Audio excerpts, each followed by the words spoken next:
So Kentucky gets beat again in the first round. And, oh boy, I get the salesman hat. Pete Carroll had it at USC, Mac Brown at Texas, Urban Meyer. I get the salesman hat. Roy Williams and that Southern charm, Mike Krzyzewski, Bill Self. I get the salesman hat in college sports. You're selling yourself, your vision, your facilities, your NIL now. I get it.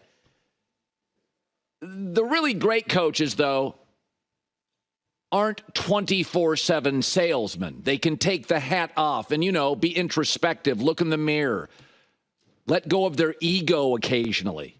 There's a line between salesman and grifter, and Calipari has crossed it. After he loses last night, and this is what he does every time. It's now grifting. And his excuse, well, I hate that it defines the actor's career. It doesn't. It defines the director. It doesn't define the movie industry or the actors or the writers. It defines the director. John Calipari once famously said, and just imagine the Ohio State or Alabama football coach saying this, my goal isn't to win championships at Kentucky. It's to get the players drafted. Are you kidding me? That's all you see Kentucky as? A middleman in the business? And by the way, those basketball prodigies could go to Carolina, Duke, Kansas, places that win in March. They choose you, but they would be successful regardless. They're only a pit stop in college anymore anyway. This idea you give yourself so much value. These kids, they're basketball prodigies. If you get a Kentucky, Duke, Kansas scholarship, you're so insanely talented. The coach in college isn't why you get rich. They can sandpaper, refine perhaps. But, and this idea, I'm not here to win championships.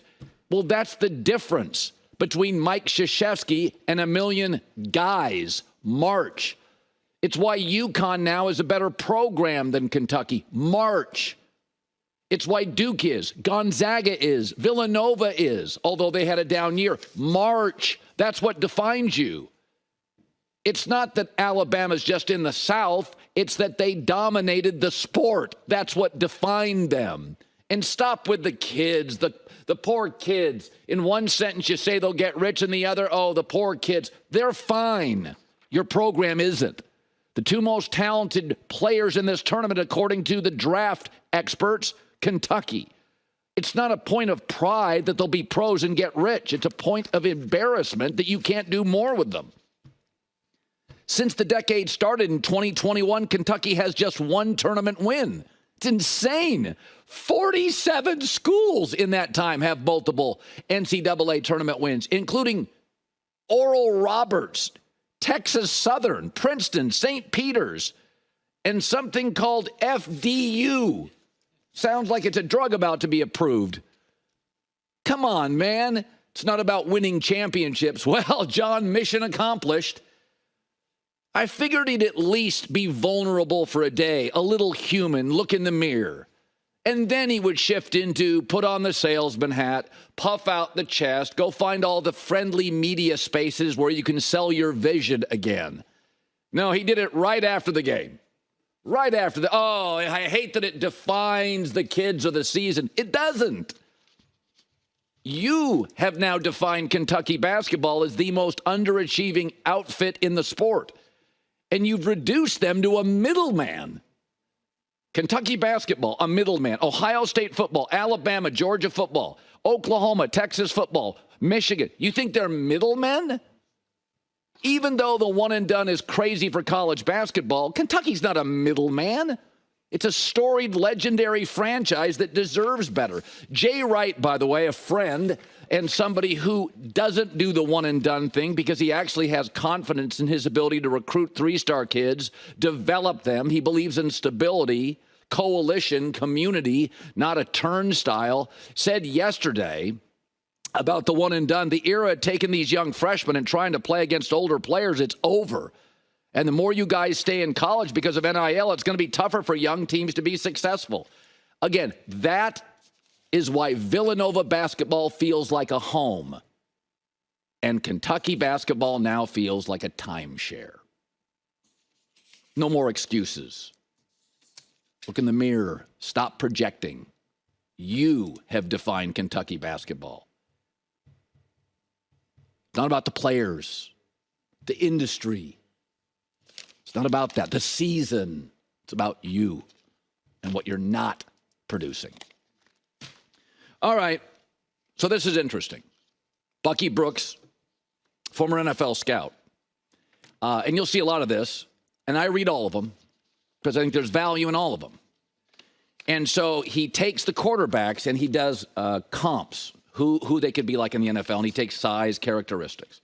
And I think this stuff has real value. That's what general managers in the NFL do. They ask their scouts to give me 3 comps for every player. So he has Jaden Daniels potentially as Deshaun Watson, Drake May as Justin Herbert. We've talked about that. You can see that on tape. That's an easy one. But this is the interesting one. And it sounds like a little bit of a criticism. But I don't think Bucky Brooks is trying to make it sound like that, but I think people would read it and think this. With J.J. McCarthy at Michigan, J.J. McCarthy, he says twice, game manager, exceptional management skills, a play action specialist. His comp is Alex Smith. But I want you to think about that for a second. Kirk Cousins is old, expensive, and not mobile. And he just got $45 million in Atlanta. J.J. McCarthy is young, cheap, and mobile. So Kevin O'Connell, the Vikings coach, who I think is going to go try to get McCarthy, he liked Kirk. And I think they would have kept Kirk if he was 30, much cheaper, and a little more mobile. The game's moving that way. Folks, there's only 4 to 5 quarterbacks on the planet, and I think Caleb Williams may end up being one very quickly, that are otherworldly. Josh Allen size, Lamar Jackson, Kyler Murray escapability, the arm talent of Matt Stafford or Justin Herbert or Patrick Mahomes. But a young, cheap, mobile game manager, especially if he gets an offensive coach and some weapons, wins a lot of games. Jared Goff got to a Super Bowl with some weapons and Sean McVay. And he was viewed largely as a game manager who didn't move particularly well and got expensive fast. The 49ers and Brock Purdy. Great coach, good weapons. He's a game manager. But game manager doesn't mean you're unathletic. It means you're not Superman. That you can't leap, run past, leap over. Stafford, Mahomes, there's 6 of those guys on the planet, maybe 5. One of them's Burrow, and he's struggling to stay healthy. One of them's Lamar. He has, in his career, gotten banged up a lot. So the truth is, if you look at J.J. McCarthy and Kirk Cousins, last 2 years of college, and back then Michigan State was a running team with Le'Veon Bell, if I recall, the exact same stats. Kirk Cousins and J.J. McCarthy are the same. McCarthy, just more mobile. So if I can get a cheaper, younger, slightly more mobile Kirk Cousins, I think that's what Kevin O'Connell of the Vikings sees. I think it's what Brian Daboll of the Giants sees and would like the draft. Game manager is used as a pejorative. It's not.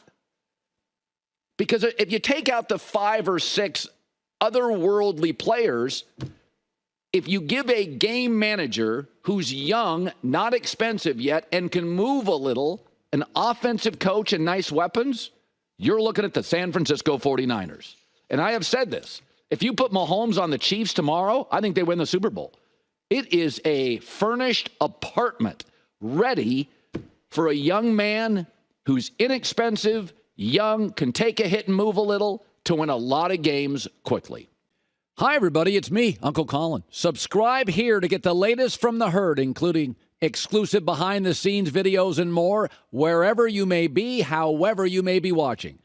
Thanks again for making us part of your day.